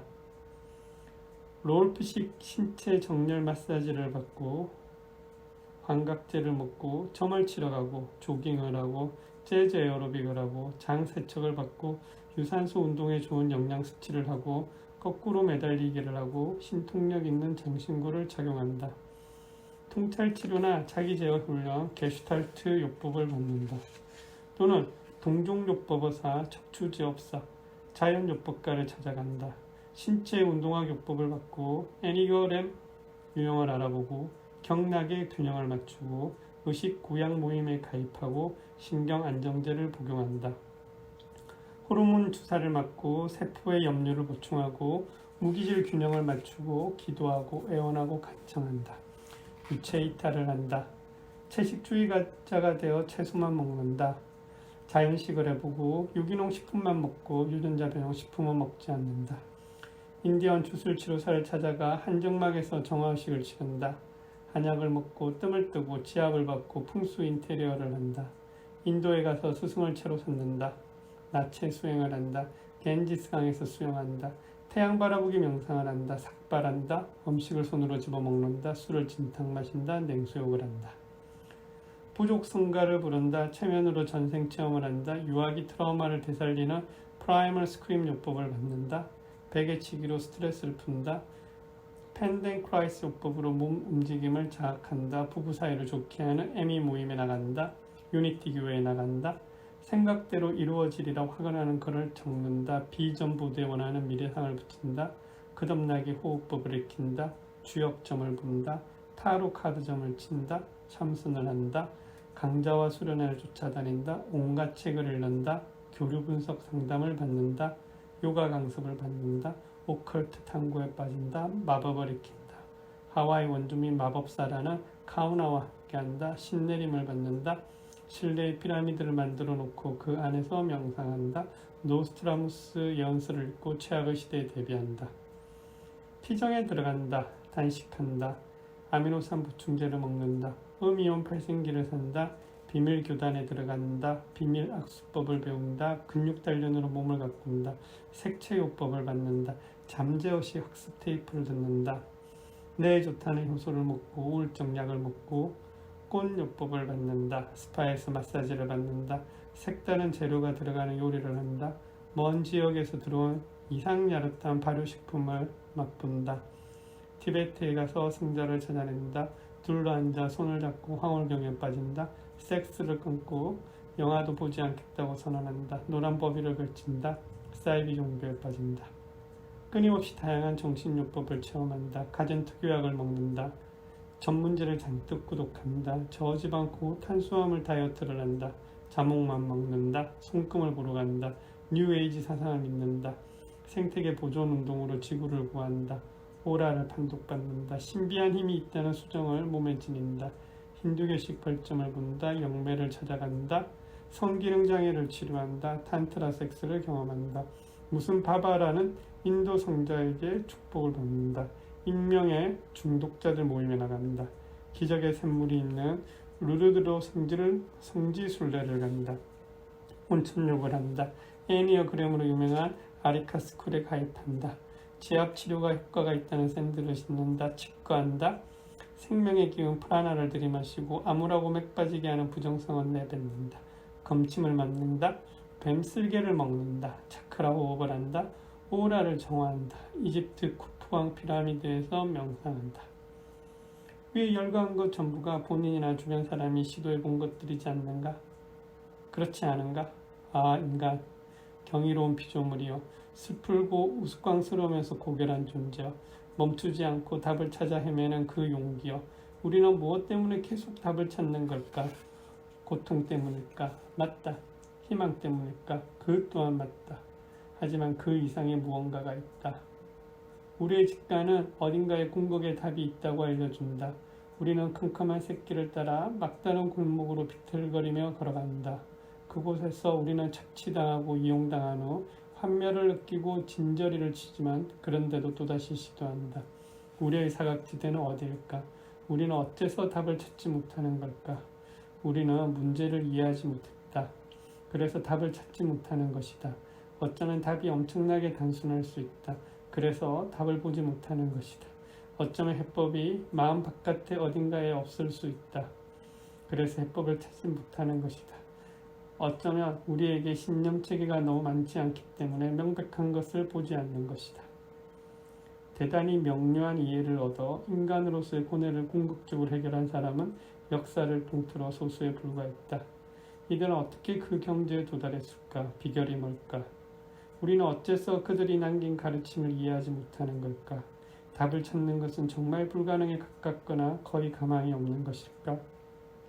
영적 천재가 아닌 보통 사람은 어찌해야 할까? 영적인 길을 걷는 사람 가운데 궁극의 진실을 깨닫는 경우는 별로 없다. 왜 그럴까? 어식 절차나 신조 같은 것도 충실히 지키고 영적 수련도 열성적으로 하는데 언제나 또다시 무너지고 만다. 그런 수련이 효과가 있을 때조차 에고가 재빨리 끼어들게 마련이고, 그러면 우리는 자부심에 찬 나머지 우쭐해져서 해답을 안다고 생각한다. 오 주여, 해답을 안다고 생각하는 자들로부터 저희를 구원하소서. 자기가 도덕적으로 옳다고 생각하는 자들로부터 저희를 구원하소서. 자기 딴에는 좋은 일을 한다고 생각하는 자들로부터 저희를 구원하소서. 혼란이 우리를 구원한다. 혼란스러워하는 사람에게는 아직 희망이 있다. 혼란을 꽉 붙들라. 따지고 보면 혼란은 남이 내놓은 해답에 심형상을 입지 않고 남이 내놓는 발상에 능욕당하지 않도록 막아주는 최고의 방패이자 최고의 친구이다. 혼란스럽다면 아직은 자유로운 것이다. 그리고 이 책은 그처럼 혼란스러운 일을 위한 것이다.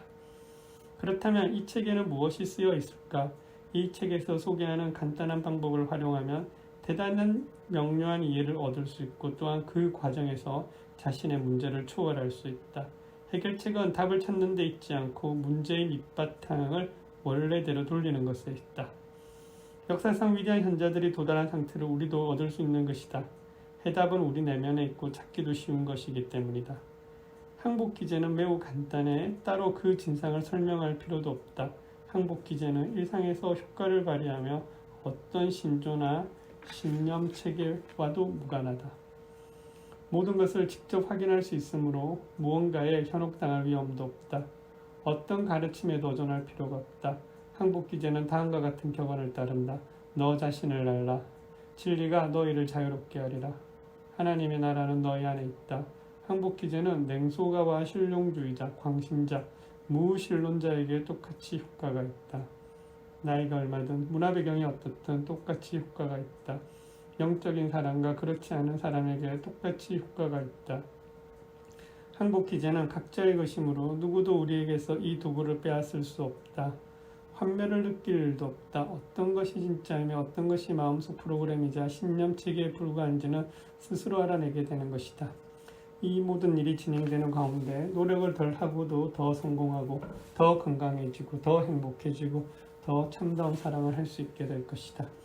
주위 사람들도 달라진 점을 눈치채는데 이 같은 변화는 영구적이다. 고양된 상태를 얻으려고 힘쓰다가 도로 무너질 일은 이제 없다. 대신 묻기만 하면 자동으로 답을 알려주는 스승이 우리 내면에 있음을 알게 된다. 그리고 마침내는 내면의 큰 나를 발견한다. 큰 나가 내면에 있음은 무의식적으로 항상 알고 있었다. 큰 나를 발견할 때 역사상의 위대한 현자들이 애써 전하려 한 바를 이해한다. 그처럼 이해하게 되는 것은 진리는 자명하며 우리의 큰 나 속에 있는 것이기 때문이다. 읽을 사람을 내내 마음속에 품은 채로 이 책을 썼다. 쉬워서 힘들이지 않고 즐겁게 읽을 수 있는 책이다. 익히거나 외울 것은 없다. 읽으면서 마음이 가벼워지고 행복해질 것이다. 읽어 나가다 보면 책 내용으로부터 자동적으로 자유의 경험을 얻을 것이다. 마음에서 무게가 없어짐을 느낄 것이다. 하는 일 모두가 즐거워질 것이다. 기쁘고 놀랄 일을 삶에서 맞이할 것이다. 불복의 시선으로 읽어도 상관없다. 매혹적이나 그릇된 길에 빠진 적이 있을 테니 마음껏 의심하라. 원래 열정 분출은 상가는 것이 좋다. 열정 분출은 나중에 맥 빠지기 위한 준비일 뿐이다. 그러니 열정보다는 차분한 관찰이 더 도움이 된다. 이 우주에 대가 없이 얻을 수 있는 것이 있을까? 물론 있다. 아주 확실하게 있다. 우리 자신의 자유, 잊고 있어서 이제는 경험하는 법도 모르는 자유다. 얻어내야 하는 무언가를 지금 제한하는 것이 아니다. 자유는 새로운 것이 아니고 우리 외부에 있는 것이 아니다. 자유는 항상 우리 것이며 도로 일깨워 재발견할 필요만 있는 것이다. 자유는 그 자체의 본성으로 인해 드러나는 것이다. 독자로 하여금 자신의 내면에서 일어나는 감정과 경험을 마주하게끔 하는 것이 항복 기제라는 조건을 이야기하는 목적이다. 아울러 이 책에는 우리의 마음이 알고 싶어 유용한 정보가 많다. 항복 과정은 스스로 저절로 개시될 것이다. 아픔과 괴로움에서 헤어나 행복을 더 느끼고자 하는 것이 마음의 본성이기 때문이다. 기네요. 저자에 대하여라는 챕터가 있는데요. 이게 마무리를 대신하는 것 같습니다. 역시 좀 길긴 한데 한번 읽어보죠. 저자에 대하여 정기적 기록과 자전적 기록. 데이빗 호킨스 박사는 세계적으로 저명한 영적 스승이자 저술가, 강연자로 그가 다루는 주제는 영적으로 성장한 상태와 의식탐구, 나아가 큰 나로서 임재하는 신을 깨닫는 일임을 망라한다. 저자에 관해요. 정기적 기록과 자전적 기록. 데이빗 호킨스 박사는 세계적으로 저명한 영적 스승이자 저술가, 강연자로 그가 다루는 주제는 영적으로 성장한 상태와 의식탐구, 나아가 큰 나로서 임재하는 신을 깨닫는 일을 망라한다. 호킨스 박사는 평범한 에고 상태의 마음으로 출발해 임재로 인해 마음이 없어지는 데 이르는 과정을 의식혁명, 나의 눈, 호모 스피리투스의 3부작에서 서술했다. 모두 세계의 주요 언어로 번역되었고 의식혁명은 마드 테레사가 찬사를 보내기까지 했다. 호킨스 박사는 계속해서 진실 대 거짓, 의식 수준을 넘어서 내 안의 참나를 만나다 현실과 영성, 현대인동을 통해 에고가 표출되는 양상과 에고의 내재적 한계, 그러한 한계를 초월하는 법을 파고들었다. 위 3부작에 앞서 의식의 본성에 대한 연구 결과를 박사학위 논문으로 출간한 것이 인간의 의식 수준에 대한 질적, 양적 분석과 계량은 1995년. 이 논문에서 과학과 영성이라는 겉보기에는 전혀 다른 두 영역이 만난다. 이 만남은 중대한 기법을 발견함으로써 이루어진 것으로 그 기법에 제시된 방법으로 인류 역사상 최초의 진실과 거짓을 식별하는 일이 가능해졌다. 이 첫 작품의 중요성을 인식하고 브레인 마인드 블루팅에서는 매우 호의적인 논평을 내놓았고 과학과 의식에 관한 국제회의와 같은 발표 현장에서도 인정받았다.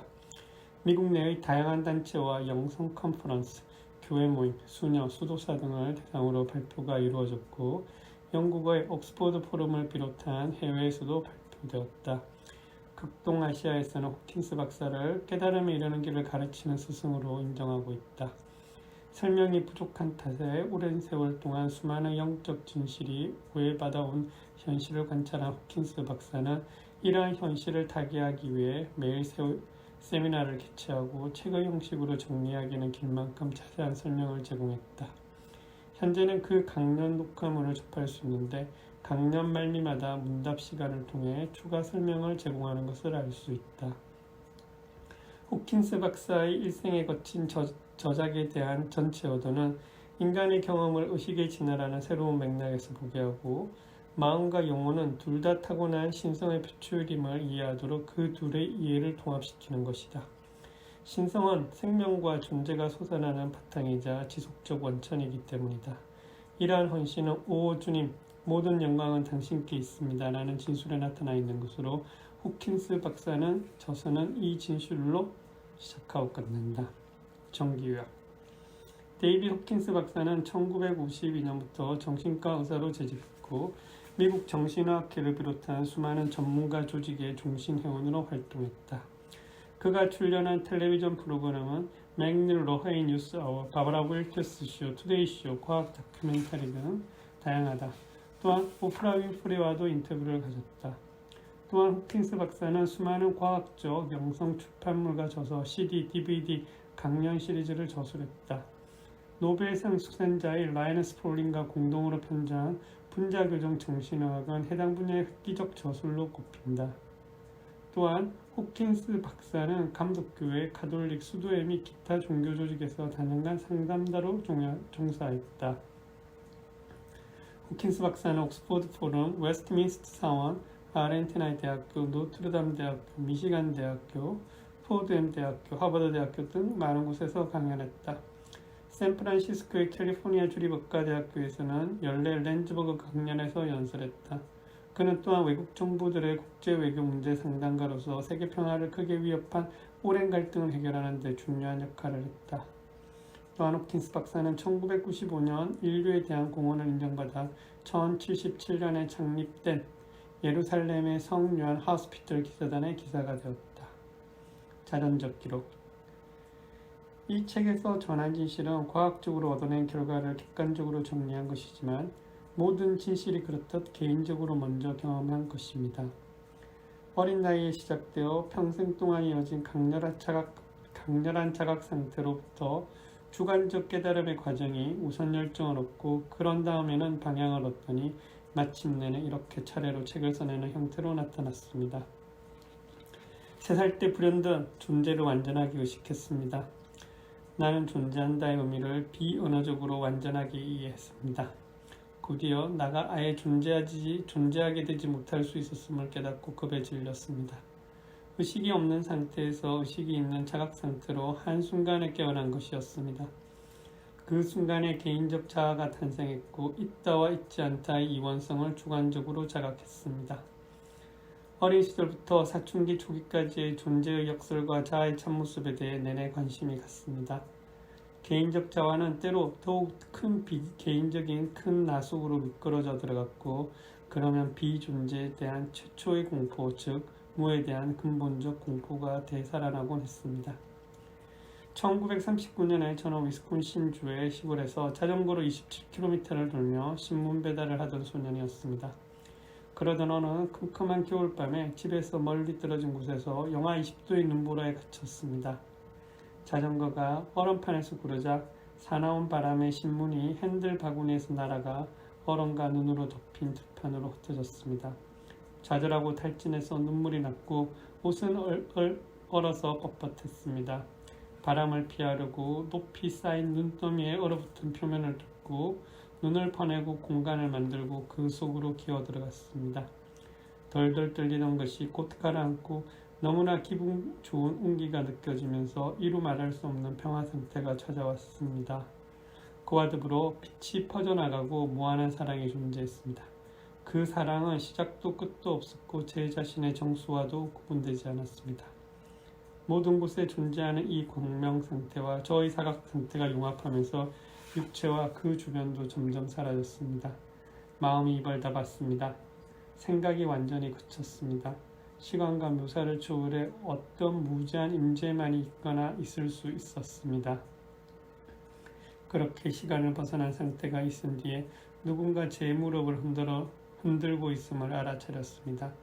얼굴에 걱정이 가득한 아버지가 보였습니다.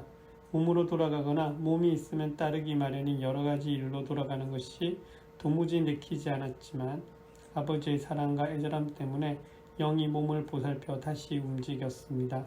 죽음을 금내는 아버지에게 연민을 느끼는 동시에 죽음이라는 개념이 우스꽝스러워 보이기도 했습니다. 이 주관적 경험에 대해 누구와도 상의하지 않았습니다. 어떤 맥락이 닿아야 경험을 설명할 텐데 그러한 맥락이 없었습니다. 성자의 삶을 전하는 이야기 외에는 영적 경험에 대해 들어볼 일이 별로 없었습니다. 그러나 경험 이후로는 세상의 현실이라 믿던 것들이 그저 얼마 못 갈 것들로 보이기 시작했습니다. 종교의 전통적 가르침이 의미를 잃으면서 역설적으로 저는 불가지론자가 되었습니다. 모든 존재를 비추던 신성의 광명에 비교하며 정통 종교의 신은 그 빛이 흐릿하기 이럴 데 없었고 그렇게 해서 영성의 종교와 자리를 바꾸었습니다. 제2차 세계대전 중에는 바다에서 기뢰를 제거하는 소해정에서 위험한 임무를 수행하다 죽을 뻔한 적도 많았지만 아무런 공포가 없었습니다. 마치 죽음이라는 것이 진짜 있을 수가 없는 일인 듯 했습니다. 전쟁 끝난 뒤 마음의 복잡성에 매료된 저는 정신의학을 배우고자 고학으로 의대에 다녔습니다. 수련 과정을 지도한 정신분석가는 콜롬비아 대학 교수로 저와 같은 불가지론자였습니다. 그래서 둘 다 별로 종교를 좋게 보지 않았습니다. 분석 수련은 잘 되었고 직장 생활도 순조로웠으며 성공이 뒤따랐습니다. 그러나 저는 전문직 종사자로서 안주하지 못했습니다. 어떤 치료로도 호전되지 않는 치명적 진행성 질환으로 고통받게 되었습니다. 38세도 안 돼 죽을 고비에 처했고 곧 숨을 거두게 될 것임을 알았습니다. 몸은 어떻게 되었든 상관없었지만 저의 영혼은 극심한 고통과 절망에 빠진 상태였습니다. 마지막 순간이 다가오자 이런 생각이 스쳤습니다. 신이 존재한다면 앞으로 어떻게 될까? 그래서 저는 기도 속에 이렇게 외쳤습니다. 신이 존재한다면 지금 도와주실 것을 청합니다. 어떤 신이 되었든 존재할 수도 있는 그 신에 항복하고 저는 의식을 잃었습니다. 다시 깨어나자 너무나 엄청난 변화가 일어나 있어서 경외감으로 말문이 막혔습니다. 이전까지 저라는 사람은 더 이상 존재하지 않았습니다. 개인적 자원하고 높고 힘이 무한정한 무한정 임재만 있어서 존재하는 모든 것이 그것이었습니다. 이전까지 나였던 것은 이 임재로 대체되었고 육체와 그 움직임은 오로지 임재의 무한한 의지가 통제하는 것이었습니다. 무한히 아름답고 완벽하게 만물로 표출되는 무한한 일체성이 명료하게 세상을 비추었습니다. 삶이 계속되면서도 이 움직임 없는 상태가 지속되었습니다. 개인적 의지는 존재하지 않았습니다. 무한히 강력하면서도 섬세하고 온화한 임재의 의지가 인도하는 대로 육체는 제 할 일을 바쁘게 해나갔습니다. 이러한 상태에서는 아무것도 생각할 필요가 없었습니다. 모든 진실이 자명하게 드러나서 아무런 개념을 가질 필요가 없었고 가질 수도 없었습니다. 동시에 몸에서 신경계가 지극히 혹사당하는 느낌이었습니다. 마치 애초에 고안된 회로 용량에 비해 훨씬 큰 에너지가 신경계에 흐르는 것 같았습니다. 세상에서 효과적으로 재구실을 할 수가 없었습니다. 삶의 일상적 동기나 공포나 불안과 함께 모두 사라졌습니다. 모든 것이 완벽하기에 추구할 것이라고는 아무것도 없었습니다.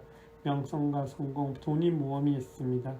친구들은 진료 업무에 복귀하라고 충고했지만 그렇게 할 일상적 동기를 전혀 느끼지 못했습니다. 이제는 개인성 이면의 현실을 자각할 수 있는 능력이 있었습니다. 감정질환은 나의 개인성이 곧 나라는 신념에 생기는 것이었습니다.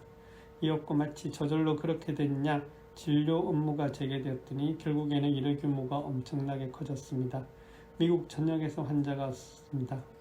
2,000명의 외래 환자를 보자니 50명이 넘는 심리치료사와 기타 직원 25개의 진료실, 연구실, 뇌파 실험실이 필요했습니다.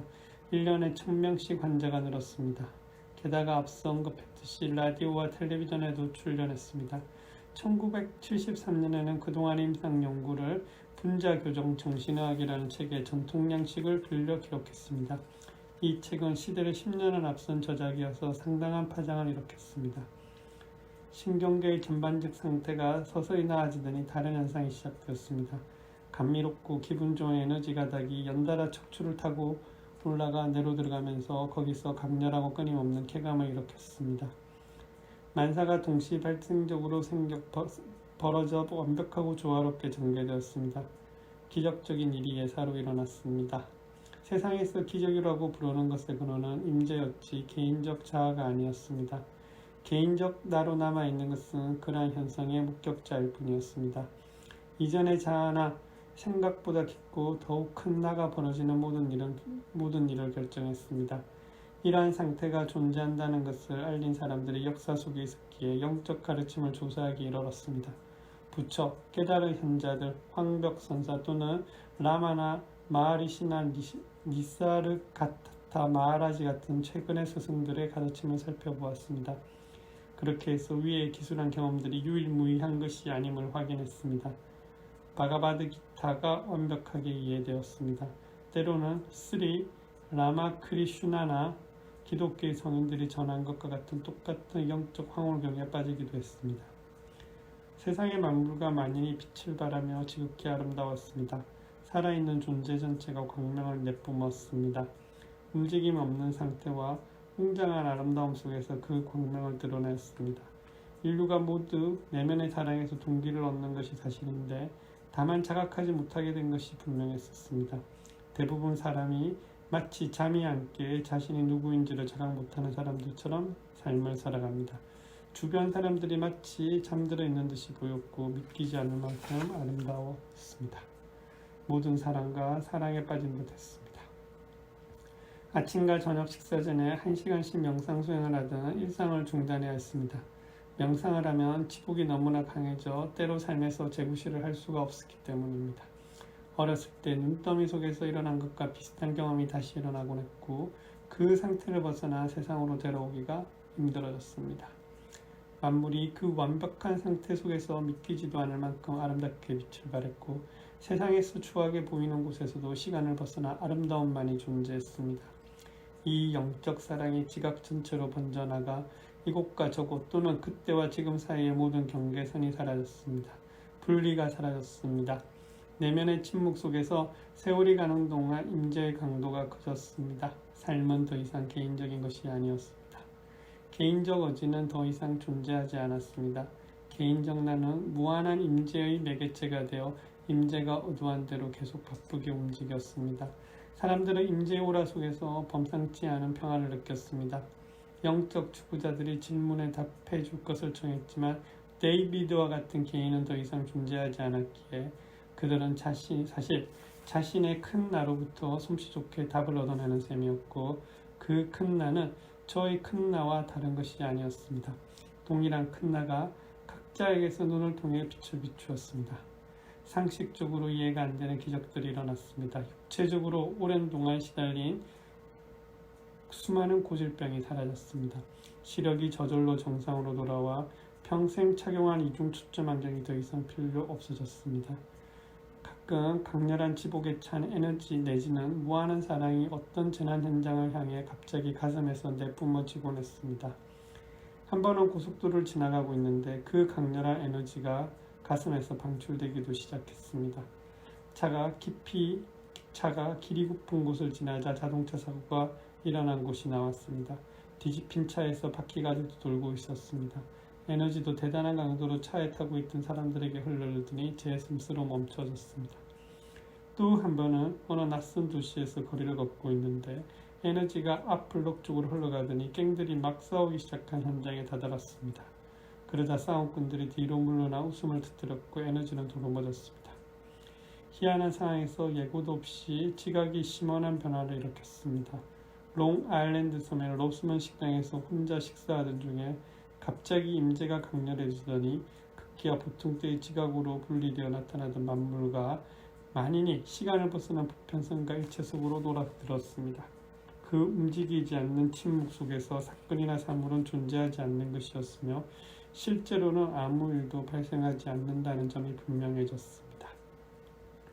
과거와 현재, 미래가 지각이 빚어낸 인공물이듯이 생사를 거듭하는 분리된 나라는 환상도 마찬가지였기 때문입니다.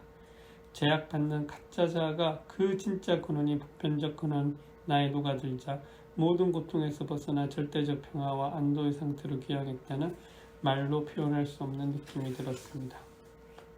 모든 고통의 유일한 근원은 개별성의 환상입니다. 나는 모든 것을 포함하는 우주이며 존재하는 모든 것과 끝없이 영원히 하나임을 깨달을 때 더 이상 고통은 있을 수 없습니다. 세상의 모든 나라에서 환자가 왔고 일부는 더 이상 정상적일 수 없는 최악의 상태였습니다. 많이 진행된 정신병과 불치의 심각한 정신 이상을 치료받을 수 있을까 싶은 마음에 온몸을 비트는 기괴한 사람들이 이동을 위해 둘러싸놓은 시트를 적시며 먼 곳의 병원에서 왔습니다. 일부는 긴장증으로 제대로 움직이지 못했고 수년간 말을 못한 사람도 많았습니다. 그러나 환자들은 각기 그 불구가 된 모습의 이면에 사랑과 아름다움의 정수가 빛나고 있었는데 평범한 시각으로는 그 빛을 보기 어렵다 보니 세상에서 전혀 사랑받지 못하게 된 것이었습니다. 하루는 말을 못하는 긴장증 환자가 구속복에 제압된 채 병원으로 이송되어 왔습니다. 심각한 신경장애가 있어서 서 있지도 못했습니다. 환자는 바닥에서 꿈틀대다 경련을 일으키기 시작했고 눈도 돌아왔습니다. 머리칼은 떡이 져 엉겨 붙어 있었습니다. 옷도 다 찢어져 있고 귀에 거슬리는 소리로 옹알거렸습니다. 환자는 지방이 상당히 부유했습니다.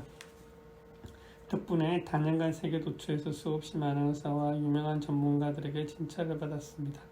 가전 진료를 다 받아보았지만 의료계에서는 가망이 없는 것으로 보고 포기한 상태였습니다. 비언어적 질문이 짧게 떠올랐습니다. 신이시여, 이 여성에게 어떻게 하기를 바라십니까? 그러자 여자는 사랑받을 필요가 있을 뿐이며 그것이면 된다는 점을 깨닫게 되었습니다. 여자 내면의 자아가 눈을 통해 빛났고 큰 나가 그 자애로운 정수와 연결되었습니다. 그 순간 여자는 자신이 진정 누구인지를 스스로 알아봄으로써 치유되었습니다. 마음이나 몸에 일어났던 일은 더 이상 여자에게 중요하지 않았습니다. 본질적으로 같은 일이 수없이 많은 환자에게 일어났습니다. 통상적 기준으로 볼 때 일부는 회복되었고 일부는 회복하지 못했지만 임상적으로도 회복되었는지는 그 환자들에게 중요한 것이 아니었습니다. 그들의 내면에서는 분노가 그쳤습니다. 사랑받고 있음을 느끼고 내면에서 평화를 느꼈을 때 고통이 그쳤습니다. 이런 현상은 임재의 연민에 의한 각 환자의 현실이 새로운 맥락에 놓인 듯에 세상과 세상의 겉모습을 초월한 수준에서 치유를 경험했다는 말로만 설명할 수 있습니다. 내면에서 큰 나가 주는 평화가 시간과 정체성을 초월해 우리를 애워싸고 있습니다. 아픔과 괴로움은 오직 에고에서 생기며 신에게서 생기는 것이 아님이 분명했습니다. 이 진실이 환자의 마음에 말없이 전해졌습니다. 단연간 말이 없었던 또 다른 긴장증 환자의 경우도 그 점이 정신적 장애물이었습니다. 큰 나가 남자에게 마음을 통해 말했습니다. 당신은 당신의 에고가 당신에게 한 일에 대해 신을 원망하고 있습니다. 남자는 바닥에서 벌떡 일어나더니 말하기 시작했고 이 일을 목격한 간호사는 놀라움을 금치 못했습니다. 일이 갈수록 버거워지더니 결국에는 수습이 되지 않을 정도가 되었습니다. 병원 측에서는 환자를 수용할 병동을 정축하기도 했지만 병상이 나기를 기다리는 환자들이 여전히 줄을 이었습니다. 한 명의 환자를 보는 것으로 인간의 고통에 대응할 수밖에 없다는 사실에 크나큰 좌절을 느꼈습니다. 마치 바닷물을 퍼내는 일과도 같았습니다. 영적 고뇌와 인간적 고통이 끝없이 쏟아진다는 이 공통의 난제의 원인을 다룰 수 있는 무언가 다른 방법이 있어야 했습니다. 이에 따라 다양한 자극에 대한 신체 운동학적 반응을 연구하게 됐고 그 결과 정말 놀라운 사실이 밝혀졌습니다.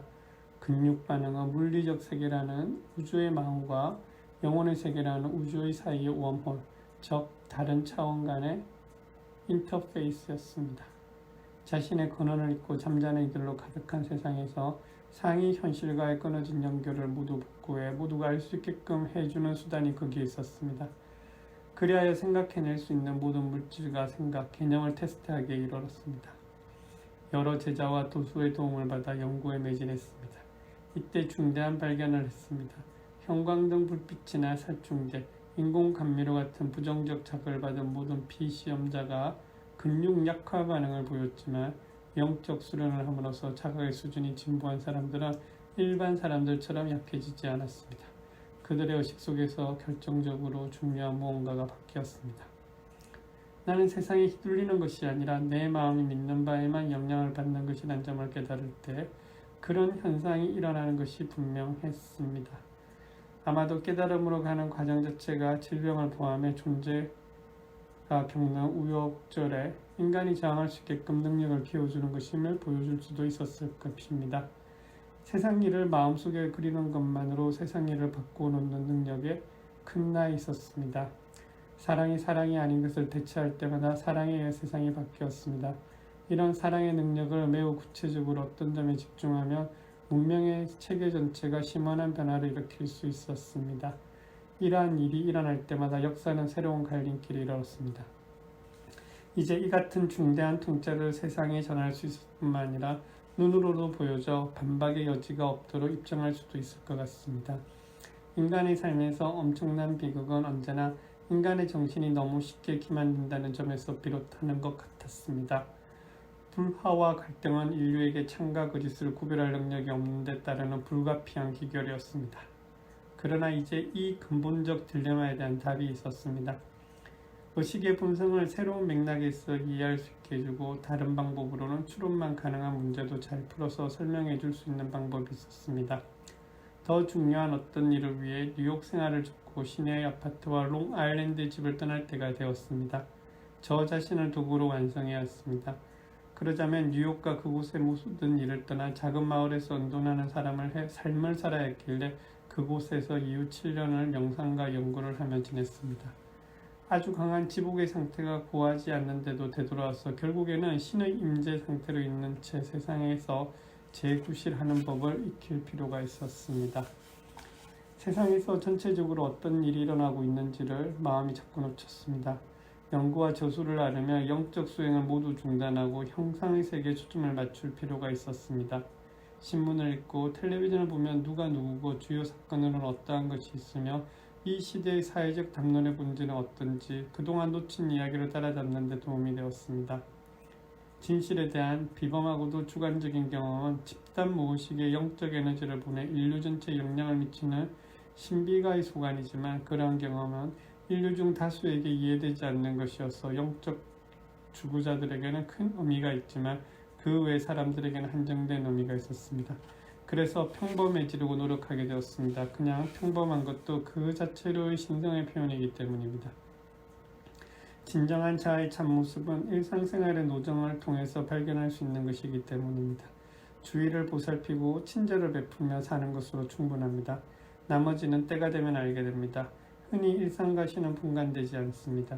그리하여 멀리 한 바퀴 돌아오는 영혼의 여정 끝에 가장 중요한 일로 복귀하였습니다. 그 일은 되도록 많은 동료 존재들이 임재를 조금이라도 더 잘 파악할 수 있게끔 하는 것이었습니다. 임재는 말 없이 평화의 상태를 전달합니다. 평화의 상태는 공간이며 모든 것이 공간 속에서 공간에 의해 존재와 경험을 갖습니다. 임재는 한없이 온화하지만 바위처럼 든든하기도 합니다. 임재와 더불어 모든 공포가 사라집니다. 조용한 수준에 불과한 황홀경으로서 영적 환희가 일어납니다. 더 이상 시간을 경험하지 않으므로 미래를 우려하거나 과거를 후회하지 않고 지난 일로 고통받거나 다가올 일을 기대하지 않습니다. 또한 환희의 근원은 종료되는 일 없이 항상 존재합니다. 시작도 결말도 없기에 상실이나 비탄 욕망이 없습니다. 아무런 할 일이 없습니다. 모든 것은 이미 완벽하고 완전합니다. 시간이 멈추면 모든 문제가 사라집니다. 문제는 어느 시점에 시각이 빚어낸 인공물에 불과합니다. 임재가 세를 이루면 몸이나 마음과 동일시하는 일은 더 이상 없습니다. 마음의 말이 없어지면 나는 존재한다는 생각이 또한 사라지고 순수한 자각의 빛을 발휘하면서 모든 세상과 모든 우주를 넘어 시간을 넘어 시작도 끝도 없이 나인 그것이 나였던 그것이고 언제나 나일 그것의 광명을 비춥니다. 사람들은 어떻게 그러한 자각의 상태에 도달하는 것인지를 궁금해하지만 그 단계를 밟는 사람은 드뭅니다. 단계가 너무 간단하기 때문입니다. 우선 그런 상태에 도달하는 욕망이 강렬합니다. 그리고는 예외 없이 그덕 누구나 용서하고 온화하게 대하는 행동 훈련을 시작했습니다. 자신의 자아와 생각을 포함한 모든 것에 연민을 가져야 합니다. 그런 다음에는 욕망을 정지시킨 채로 매 순간 개인 의지를 항복하려는 자발성이 생겼습니다. 각각의 생각이나 감정, 욕망, 행위를 심게 항복하자 마음은 갈수록 말이 없어졌습니다. 처음에는 모든 이야기와 구절이, 다음에는 발상과 개념이 마음에서 떨어져 나갔습니다. 그런 생각을 가지려는 바람을 놓아버리면 더 이상 생각이 구체화되지도 않고 절반도 형성되기 전에 산산이 부수어지기 시작합니다. 마침내 생각이면의 에너지가 채 생각이 되기도 전에 에너지를 다른 데로 돌릴 수 있게 되었습니다. 명상 상태에서 한순간도 주의를 돌리는 일 없이 끊임없고 흔들림 없이 초점을 고정시키는 과제를 일상활동을 하는 동안에도 계속해 나갔습니다. 처음에는 매우 힘든 것 같으니 시간이 가면 습관이 되고 자동으로 되면서 힘이 점점 덜 들어가게 되고 마침내는 하나도 힘들지 않게 되었습니다. 이 과정은 로켓이 지구를 떠나는 것과 비슷합니다. 처음에는 막대한 힘이 필요하다가 지구 중력장을 벗어나면 힘이 점점 덜 들어가게 되고 마침내 자체의 탄력만으로 우주 공간을 날아가는 것입니다. 돌연 예고도 없이 자각의 변화가 일어나면서 오해의 여지가 없으면 모든 것을 아우르는 임재가 들어섰습니다. 자아가 죽을 때 잠시 우려하는 순간이 있었고 이어 임재의 절대성에 경외감이 솟구쳤습니다. 이 중대 발전은 실로 극적이었고 이전의 어떤 것보다도 강렬했습니다. 일상의 경험에는 이에 견줄 만한 것이 없습니다. 그 심원한 충격이 임재와 공존하는 사랑에 완화되었습니다. 그 사랑이 지지하고 보호해주지 않았으면 이 사람은 완전히 파괴되었을 것입니다. 에고가 무로 되는 것을 두려워하며 자기 존재에 매달리면서 공포에 드는 순간이었습니다.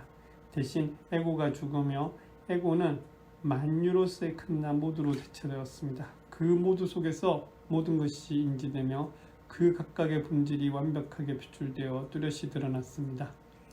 비국소성과 함께 나는 존재한 적이 있거나 존재할 수 있는 모든 것이라는 자각이 들었으며 이 사람은 전체적이고 완전의 정체성과 성별, 인간이라는 상태조차 넘어서 있습니다. 결국 다시는 괴로움과 죽음을 두려워할 필요가 없습니다. 그 시점부터는 몸에 일어날 일은 중요하지 않습니다. 영적 자각이 어떤 수준에 이르면 몸의 병은 치유되거나 저절로 사라집니다. 그러나 절대적 상태 속에서는 그런 점도 고려할 상황이 못 됩니다. 몸이 알아서 예견된 경과를 거쳤다가 출발점으로 되돌아오게 됩니다. 그런 일은 하나도 중요하지 않습니다. 이 사람은 영향받지 않습니다. 몸이 나라기보다는 그것인 것 같이 됩니다. 물건같이 방 안의 가구같이 됩니다. 그 몸이 개인인 나인 양 사람들이 뭐라고 부르는 광경이 무서워 보일 수도 있지만 그런 자각 상태를 자각 못하는 이들에게 설명할 방법은 없습니다. 그냥 자기 일 이야기를 계속하면서 섭리로 하여금 사회적응을 다루게 하는 것이 최선입니다. 그러나 지복에 도달하면 그 강렬한 황홀경을 감추기가 매우 어렵습니다. 세상 사람들이 눈부셔하기도 하고 지복에 수반되는 오라 속에 있고자 도처에서 사람들이 찾아오기도 합니다. 영적 추구자들과 영적 호기심이 있는 사람들과 중병을 알아 기적을 구하는 이들을 끌어들이기도 합니다. 그들에게 자석이자 환희의 근원이 되기도 합니다. 대개 그 지점에서는 모두의 혜택을 위해 그런 상태를 타인과 공유에 활용하려는 욕망이 있습니다. 그런 상태에 수반되는 황홀경은 처음에는 전적으로 불안정하다 크나큰 고통이 따를 때도 있습니다. 가장 극심한 고통이 일어나는 것은 상태가 변동을 거듭하다 뚜렷한 이유 없이 벼랑간 그칠 때입니다. 그럴 때 임재로부터 버림받았다는 극심한 절망과 공포가 생기기 시작합니다. 이런 하락기로 인해 길가기가 몹시 힘들어지므로 이런 좌절을 극복하려면 크나큰 의지가 요구됩니다. 이 수준을 초월해야 하며 그렇지 않으면 심히 괴로운 원총에서의 하강으로 거듭 고통받아야 한다는 점이 결국에는 명확하게 느껴집니다. 그러니 서로 반대되는 모든 것과 그것들이 상충되게 잡아당기는 것을 넘어설 때까지 이원성을 초월하는 고된 작업을 시작할 때면 황홀경의 영광은 포기하여야 합니다. 그러나 에고의 쇠사슬을 기쁘게 포기하는 것과 황홀한 환희의 금사슬을 포기하는 것은 아주 별개의 일입니다. 마치 신을 포기하는 것처럼 느껴지고 전에는 결코 예상 못한 새로운 수준의 공포가 생깁니다. 이것이 절대 고독이 주는 최고의 공포입니다. 에고에게 비존체의 공포는 어마어마한 것이었고 그래서 에고는 그 공포가 다가온다 싶으면 되풀이해서 물러섰습니다. 고통의 목적, 영혼의 어두운 밤의 목적이 이제 명백해졌습니다. 너무나 견디기 힘든 것이라 그 격렬한 고통 때문에 스스로 고통을 극복하는 데 필요한 극도의 노력에 박차를 가하게 되는 것입니다. 천국과 지옥 사이를 자꾸 오가는 일을 참을 수 없게 되면 존재하려는 욕망 자체를 항복해야 됩니다. 그렇게 했을 때만 마침내 모두인 상태로 무, 존재 대 비존재라는 이원성담으로 나아갈 수 있습니다. 내면 수행에서는 이 정점이 가장 힘든 단계, 즉 궁극의 분수령이며 이 단계에서는 사람의 존재의 현상을 초월하게 되면 되돌릴 수가 없음을 완전히 자각합니다. 이 단계에서는 되돌아올 수가 없으며 그래서 비가역성의 유령 때문에 이 마지막 장애가 모든 선택 중에서 가장 공포스러운 선택처럼 보입니다. 그러나 사실 이렇게 최종적으로 자아가 종말을 맞이하면서 존재 대 비존재라고 하는 유일하게 남아있는 이원성, 즉 정체성 자체를 해소하는 이런 보편적 신성으로 녹아져 사라지고 어떤 선택을 할 일이 남아있지 않습니다. 그때 그 마지막 걸음은 신께서 내리는 것입니다. 아이고 길다.